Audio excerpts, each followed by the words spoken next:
Assalamu alaikum viewers.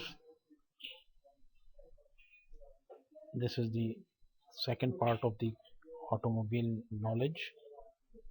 Kindly do subscribe my channel and press the bell button so that I can give you more information about other world knowledge.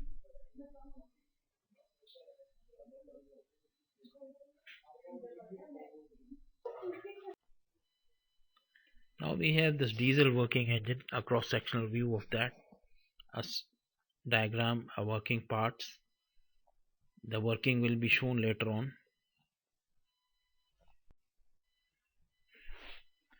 Now this is a 4-stroke diesel engine working principle. The first stage is again like the petrol. The petrol engine has a firing spark plug at the top, whereas in the diesels the firing is done by automatically. When the piston compresses, the compressed gas reaches its firing temperature and it is ignited automatically, whereas in the petrol engines we need a spark plug to fire that gas.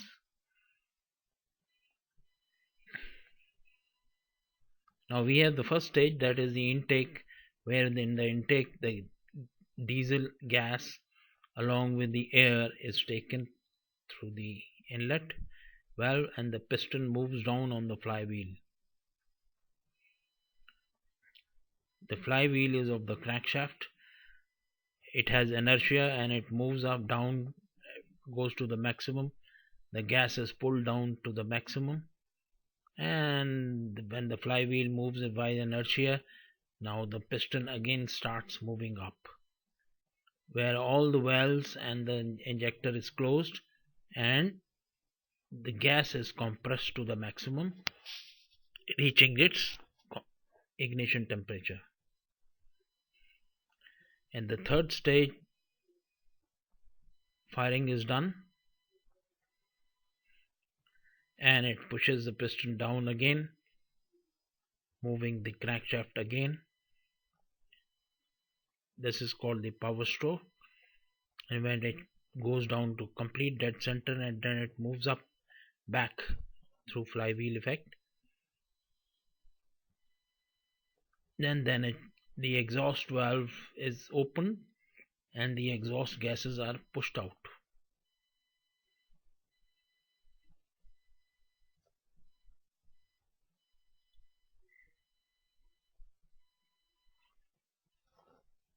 This is a working of the diesel engine.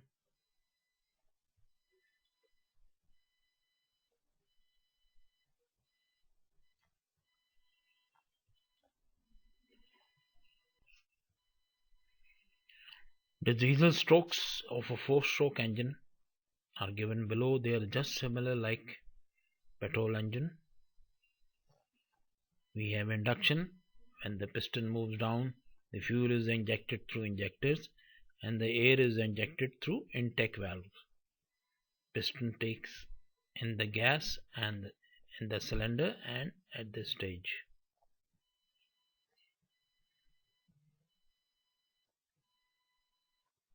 Now at the extreme lowest dead center, it turns back again the crankshaft and the piston moves up, compressing the gas till it reaches the ignition temperature. Now in the third stage that we call the power stroke, the compressed gas is heated up and fired, pushing the piston down to the power stroke. And the piston, when it reaches the lowest dead center, it again goes back again up and the piston returns back, that is the fourth stage, and it pushes all the exhaust gases out of the exhaust valve, where the exhaust valve is opened. Assalamu alaikum viewers. This is the second part of the automobile knowledge. Kindly do subscribe my channel and press the bell button so that I can give you more information about other world knowledge.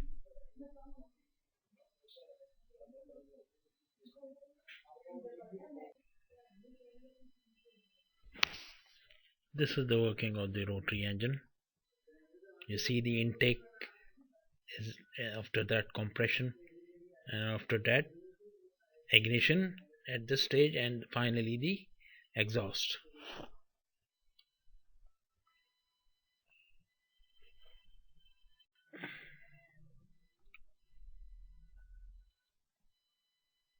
Now, as compared to general piston engines, they have rotary engines have higher power by weight ratio as compared to petrol engines, covers a less space by volume wise, can attain higher revolution as compared to piston engines, because piston movement is to and fro, up and down, whereas in this the crankshaft is moved in one direction.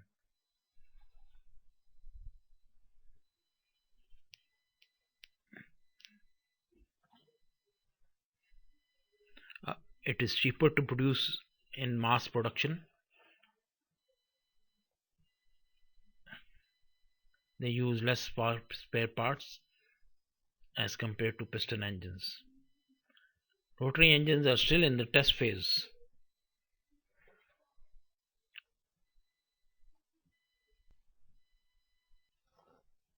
This is a working of the diesel engine.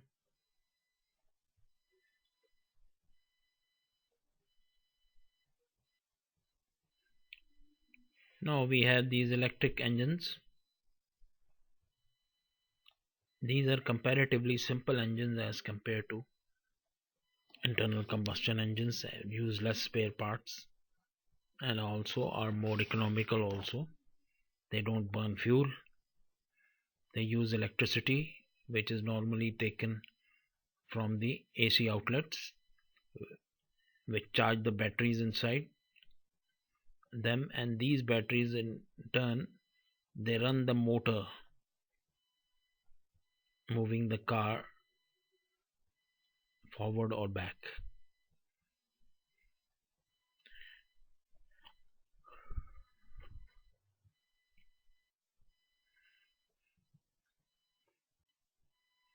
Now this is a general diagram of electric vehicle. You can see the AC outlet is charging the batteries, and the battery power is transferred to the motors through a variable resistor. This variable resistor is in the foot pad of the accelerator. When you move the pad, the variable resistor gives more power to the wheels, and the wheel to the motor, and the motor turns the wheels at the same time.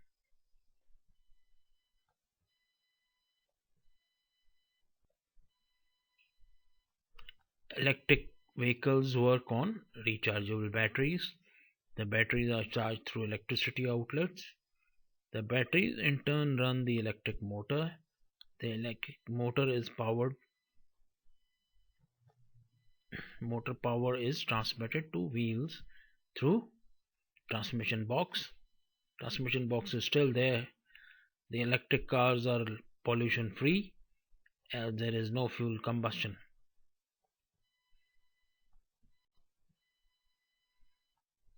Now we have this hydraulic system coming in, which is used mainly in brakes. Now you see this diagram. The brakes in the wheels can be either disc brakes or pad brakes.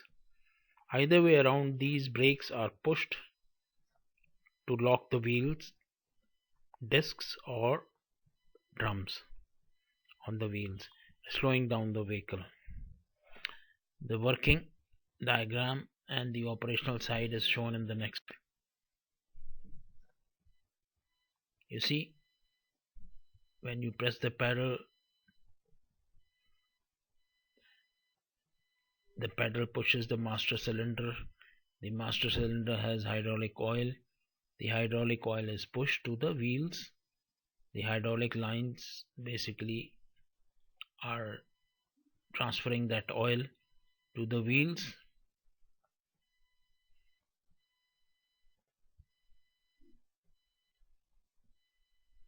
This is basically a little diagram of braking a disc brake.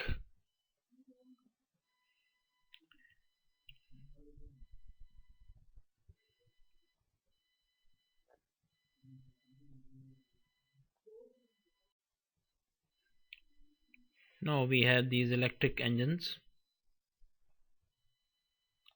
These are comparatively simple engines as compared to internal combustion engines, use less spare parts and also are more economical also. They don't burn fuel. They use electricity which is normally taken from the AC outlets which charge the batteries inside them, and these batteries. Now we have this cooling system. Cooling system is required basically to cool down the engine while it is firing, because it gets heated up very much. So to cool it down, we have this special system involved in that.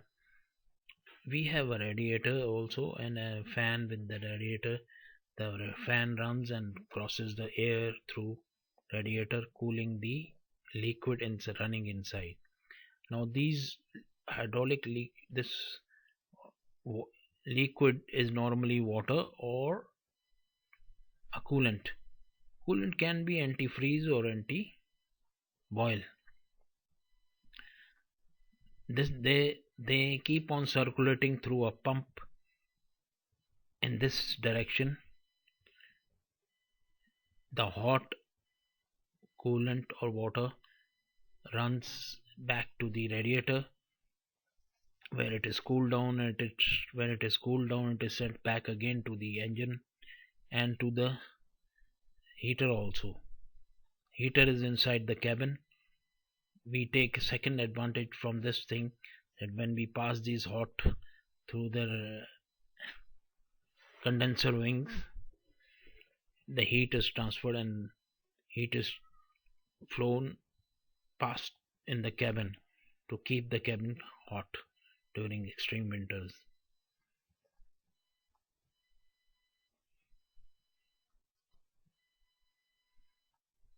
Now we have this hydraulic system coming in, which is used mainly in brakes.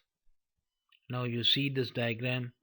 The brakes in the wheels can be either disc brakes or pad brakes.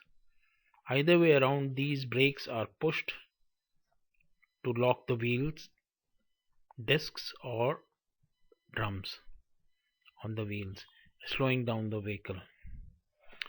The working diagram and the operational side is shown in the next.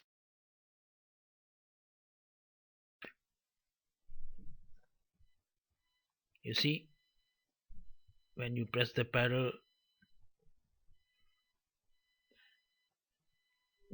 pushes the master cylinder. The master cylinder has hydraulic oil. The hydraulic oil is pushed to the wheels. The hydraulic lines basically are transferring that oil to the wheels.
This is a basic dashboard where you can see this is the fuel meter, this is the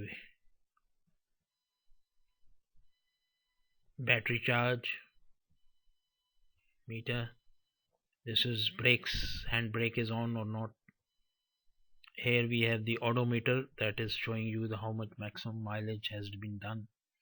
A speedometer.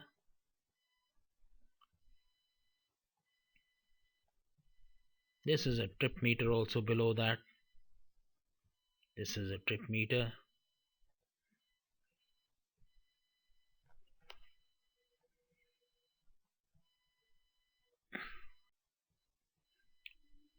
Now we have these electric engines. These are comparatively simple engines as compared to internal combustion engines, use less spare parts and also are more economical also. They don't burn fuel. The lubrication basically is movement of mobile oil and circulation in the engine to reduce friction in the moving parts. The lubricating oil is circulated constantly for the swift operation of the engine. The oil pump keeps the oil in circulation, which is inside the engine. The lubrication increases the life of the engine parts.